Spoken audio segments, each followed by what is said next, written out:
Hello students, class 10 Hindi medium exercise 3.2 तक हम previous class में सॉल्व कर चुके थे। आज हम 3.3 स्टार्ट कर रहे हैं। क्वेश्चन नंबर 1, निम्नलिखित समीकरण युग्म को प्रतिस्थापन विधि से हल कीजिए। देखिए, इस एक्सरसाइज के अंदर जो क्वेश्चंस हैं वो प्रतिस्थापन विधि से हल करने के हैं। तो क्वेश्चन नंबर 1 है x plus y is equal to 14, that is equation number first, and x minus y is equal to 4, this is equation number second। First का फर्स्ट पार्ट है और इस क्वेश्चन को प्रतिस्थापन विधि का प्रयोग करके हमें सॉल्व करना है, यानी कि x और y की वैल्यू फाइंड आउट करनी है। अब x और y की वैल्यू निकालने के लिए मैंने आपको इसके इंट्रोडक्शन पार्ट में बताया था कि क्या करेंगे। जो भी दो इक्वेशन आपको दिखाई दे रही है, इन दोनों इक्वेशन में से किसी एक इक्वेशन को सेलेक्ट करना है, चाहे तो इक्वेशन फर्स्ट को चाहे इक्वेशन सेकंड को। अगर आपने इक्वेशन फर्स्ट को सेलेक्ट किया तो इसमें से एक वेरिएबल की वैल्यू फाइंड करके, अगर फर्स्ट से आपने x वेरिएबल की वैल्यू फाइंड की है तो उस वैल्यू को आप सेकंड में पुट करेंगे। अगर आपने सेकंड को सेलेक्ट करके एक वेरिएबल की वैल्यू फाइंड करके उसको सेकंड में रखना है। क्या करेंगे, एक बार अगेन दोबारा रिपीट कर रहा हूं भाई। या तो आप इक्वेशन फर्स्ट से एक वेरिएबल की वैल्यू फाइंड कर लो और उसको सेकंड में पुट कर दो, या आप इक्वेशन सेकंड से एक वेरिएबल चाहे x चाहे y जिसकी भी वैल्यू निकालना आसान हो। सेकंड से अगर आपने एक वेरिएबल की वैल्यू फाइंड की तो फर्स्ट में रखना है, और फर्स्ट से अगर आपने एक वेरिएबल की वैल्यू फाइंड की तो किस में रखना है, सेकंड में रखना है। तो एक वेरिएबल की वैल्यू निकालकर दूसरी समीकरण में प्रतिस्थापित करना ही प्रतिस्थापन विधि है। क्या है भाई प्रतिस्थापन विधि? दोनों इक्वेशन में से एक वेरिएबल यानी कि एक चर की वैल्यू निकालकर दूसरी समीकरण में प्रतिस्थापित करना ही प्रतिस्थापन विधि कहलाती है। अब देखिए, इस दोनों में से कौन सी इक्वेशन को हम सेलेक्ट करें, ये हमारे ऊपर डिपेंड करता है। तो इन दोनों में से दोनों ही छोटी छोटी इक्वेशन है, तो मैं इक्वेशन फर्स्ट को सेलेक्ट कर रहा हूँ और इसमें से मैं एक वेरिएबल x की वैल्यू फाइंड कर रहा हूँ। तो यहां से जब मैं x की वैल्यू निकालूंगा तो y को क्या करना पड़ेगा मुझे, ट्रांसपोज। तो x की वैल्यू y की फॉर्म में आ जाएगी। x की वैल्यू किसकी फॉर्म में, y की फॉर्म में, और उसको हम किस में रख देंगे, सेकंड में। तो क्या लिखेंगे भाई, समीकरण 1 से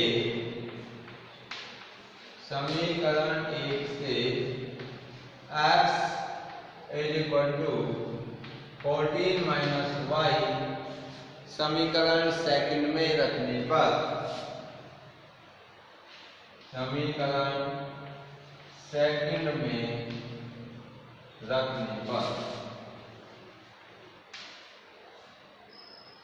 किस विधि का यूज कर रहे हैं इसमें हम, प्रतिस्थापन विधि। हमें लिख देते हैं प्रतिस्थापन विधि।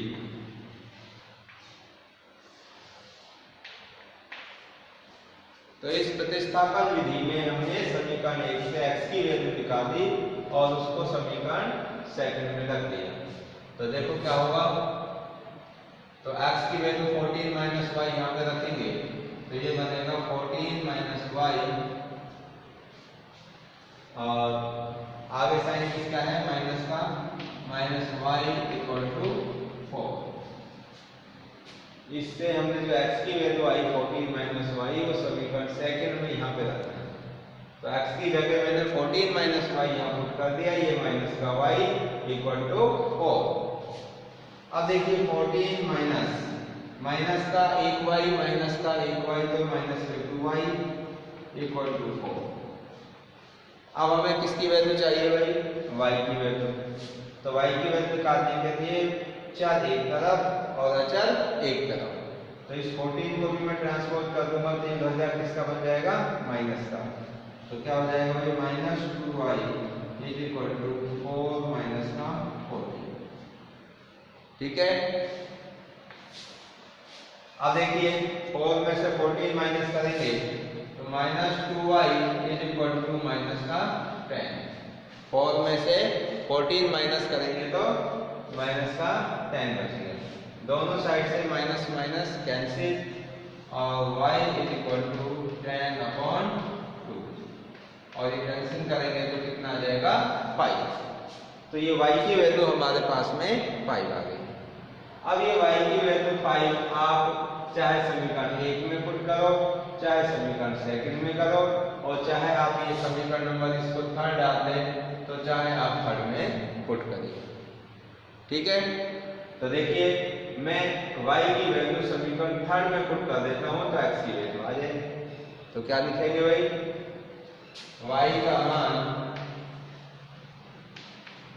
का मान समीकरण थर्ड में रखने पर, देखिए थर्ड में रखेंगे तो क्या होगा? x is equal to 14 minus 5 is equal to 9। तो x की वैल्यू आ गई हमारे पास में 9 और y की वैल्यू कितनी है भाई? 5। तो इस तरीके से हम प्रतिस्थापन विधि का प्रयोग करके x और y की वैल्यू फाइंड आउट कर सकते हैं। क्लियर है भाई? ये क्वेश्चन मैं उम्मीद करता हूँ I hope you are understand this question. अब आगे देखिए नेक्स्ट क्वेश्चन लेते हैं।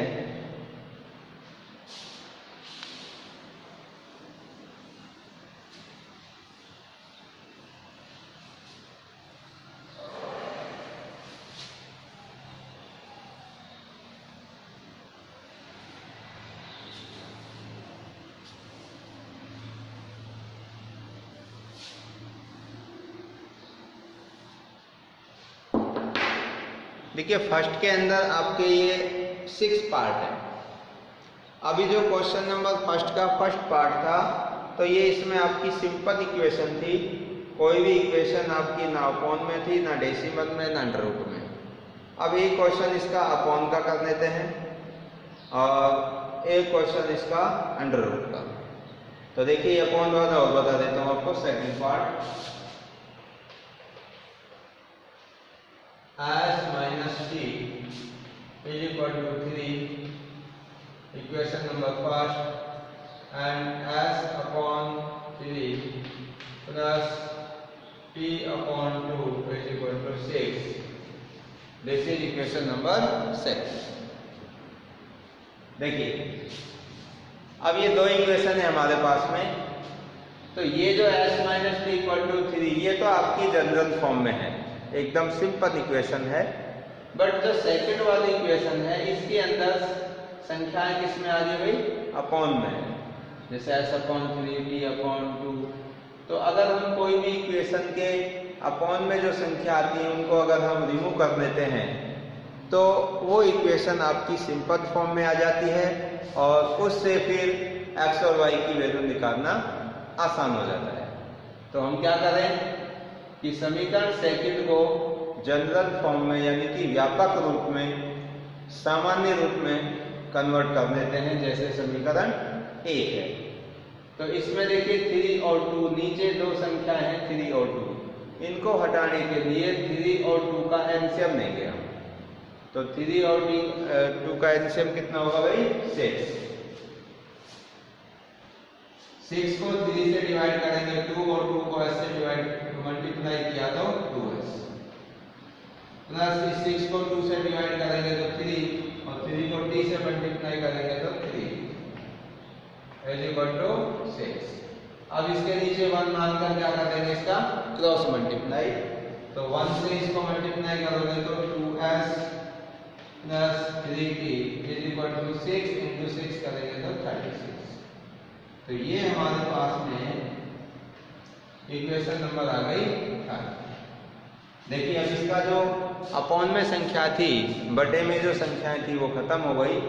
अब ये हमारा ऐसा क्वेश्चन बन गया जैसा कि हमने फर्स्ट क्वेश्चन किया था, क्योंकि अब इसमें अपॉन का सिस्टम है ही नहीं। अब समीकरण नंबर 1 से समीकरण 1 और समीकरण 3 इन दोनों को आप सॉल्व करेंगे और उससे एस और टी की वैल्यू फाइंड करेंगे। तो देखिए आपको कौन सा विधि की यूज करनी है, हमें प्रतिस्थापन विधि यूज करनी है इसमें। यहाँ पर लिखेंगे प्रतिस्थापन विधि।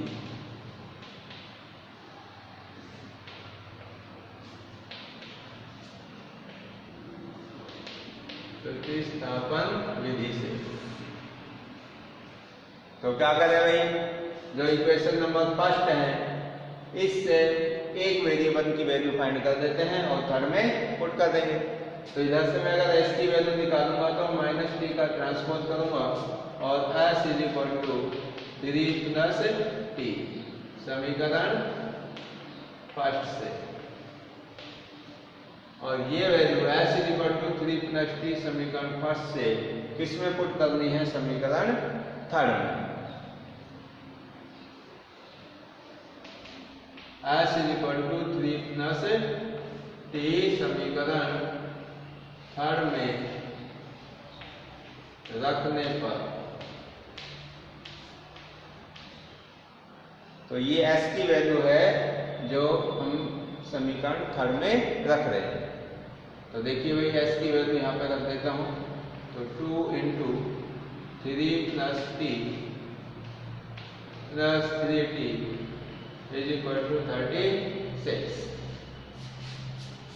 अब यहां से देखिए इसको 2 से मल्टीप्लाई करेंगे तो 2 3 जा 6 plus 2t plus 3t is equal to 36। ये हो जाएगा 5t और 6 का ट्रांसपोज करेंगे 36 minus 6 is equal to 5t, और t की वैल्यू निकालने के लिए 5 से इसको डिवाइड, तो t is equal to 30 upon 5 और कैंसिल करेंगे तो 6। ये हमारे पास में t की वैल्यू आ गई। अब इसी प्रकार से जैसे फर्स्ट क्वेश्चन किया था, t की वैल्यू 6 आ गई, तो ये वैल्यू आप यहाँ पे रख दो। इसको चाहो तो समीकरण थर्ड दे सकते हैं या डायरेक्टली। तो t की वैल्यू आप 6 यहाँ पे रखेंगे तो s कितनी आ जाएगी भाई, 9 आ जाएगा। तो t इक्वल टू 6 समीकरण 1 में रखने पर, देखो चाहे तो डायरेक्ट आप ध्यान रख सकते हैं, और अगर ध्यान ना रखो तो t की वैल्यू 6 समीकरण फर्स्ट में रख देंगे। तो t की वैल्यू 6 यहाँ पे रखेंगे तो -6 होगा, और इसका इधर ट्रांसपोज करेंगे तो 3 प्लस 6 कितने हो जाएंगे, 9। रखने पर s इज इक्वल टू कितना होगा भाई, 9। तो ये इसका आंसर क्लियर है।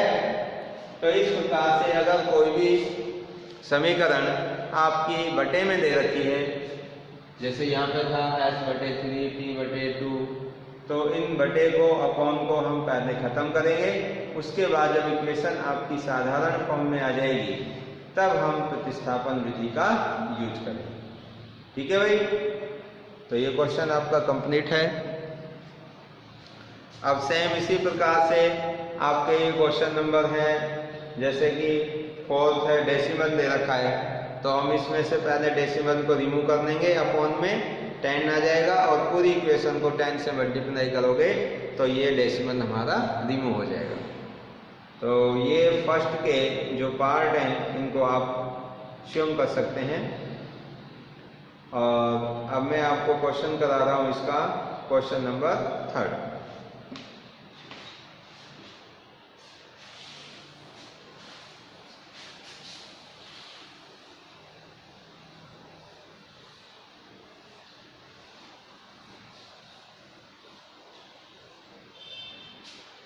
देखिए भाई क्वेश्चन नंबर 3 क्या है, निम्न समस्याओं में रैखिक समीकरण यूं बनाइए और उनके हल प्रतिस्थापन विधि द्वारा ज्ञात कीजिए। क्वेश्चन नंबर 3 में अब देखिए इस वाले क्वेश्चन के अंदर आपको जो समीकरण है वो बनी बनाई नहीं दी गई, आपको पहले तैयार करनी होगी और उसके लिए आपको ये लैंग्वेज फॉर्म दे रखा है। ये भाषा का एक रूप है क्वेश्चन का, इसको हम अंडरस्टैंड करेंगे, रीड करेंगे और फिर इससे हम इक्वेशन बनाएंगे, समीकरण बनाएंगे और फिर उनकी वैल्यू फाइंड करेंगे।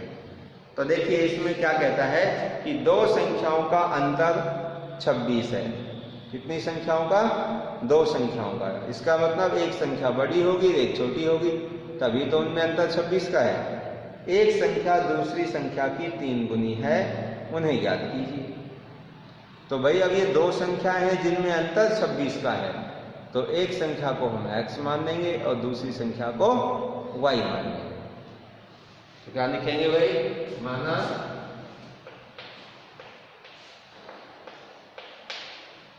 एक संख्या x और दूसरी संख्या y है। एक संख्या कितनी है भाई? x है और दूसरी y है। अब इन दोनों में से एक बड़ी होगी और एक छोटी होगी, तो मैं इसमें से x को बड़ा मान देता हूं और y को छोटा। x is greater than y। x है y से क्या है? बड़ी है। अब देखो इसमें कंडीशन क्या है? दो संख्याओं का अंतर। अब जैसे मैं आपसे कहूँगी भाई 15 और 12 में कितने का अंतर है, तो 15 और 12 में 3 का अंतर है, तो 15 में से 12 माइनस करेंगे, तो यानी कि बड़ी संख्या में से छोटी संख्या माइनस कर देंगे तो वो अंतर आ जाएगा। तो ये कह रहा है दो संख्याओं का अंतर 26 है। इसका मतलब प्रश्नानुसार x minus y equal to 26। ये बड़ी संख्या होगी x, ये दूसरी संख्या छोटी होगी, दोनों का अंतर निकालने के लिए माइनस करेंगे, तो x minus y equal to कितना हो गया? 26 हो गया। ठीक है भाई। अब इसके बाद में सेकंड इक्वेशन के लिए इसमें क्या दे रखा है कि एक संख्या दूसरी संख्या की 3 गुनी है। एक संख्या दूसरी संख्या की क्या है? 3 गुनी है। तो एक संख्या जैसे मान लीजिए x है, ये इस दूसरी संख्या जो कि छोटी वाली है इसकी 3 गुनी है। तो क्या बन जाएगी समीकरण? x is equal to 3y। क्योंकि देखो जो छोटी वाली संख्या है y, इसको अगर मैं 3 से मल्टीप्लाई कर दूंगा तो वो बड़ी वाली संख्या के बराबर हो जाएगी। तो ये सेकंड इक्वेशन हो गई आपकी, x is equal to 3y। Clear? अब इसमें कौन सी विधि का प्रयोग करना है? प्रतिस्थापन विधि का। और प्रतिस्थापन विधि का यूज हम करना सीख चुके हैं। तो प्रतिस्थापन विधि से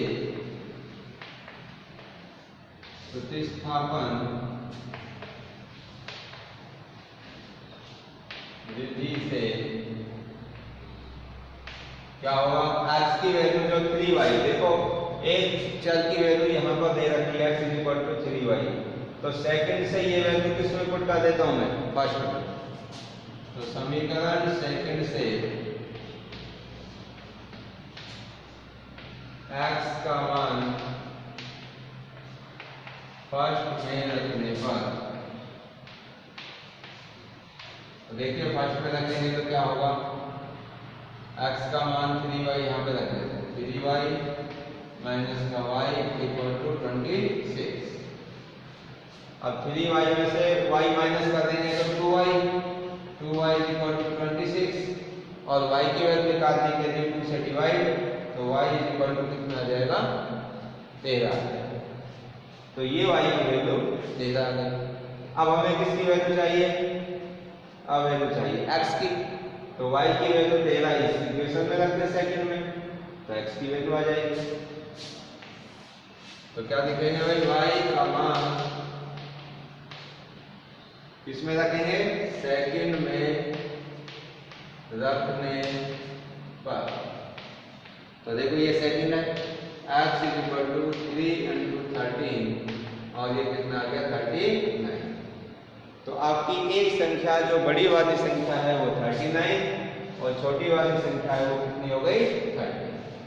तो दो संख्याएं अतः दो संख्याएं क्रम से 39 और 13 है। एक 39 है और दूसरी 13। ठीक है भाई, तो ये वाला जो क्वेश्चन है ये कंप्लीट हो गया आपका। तो अब यहाँ से आगे के जो क्वेश्चन है 3.3 के अंदर ये लैंग्वेज वाले क्वेश्चनों को करने की आप कोशिश करें, और कोई भी क्वेश्चन अगर आपसे नहीं होता है तो नेक्स्ट क्लास के अंदर हम लैंग्वेज के जो पार्ट बचे हुए हैं इसके 5-6 पार्ट उनको सॉल्व करेंगे। तो आज की क्लास में बस इतना ही। So thank you and thank you very much.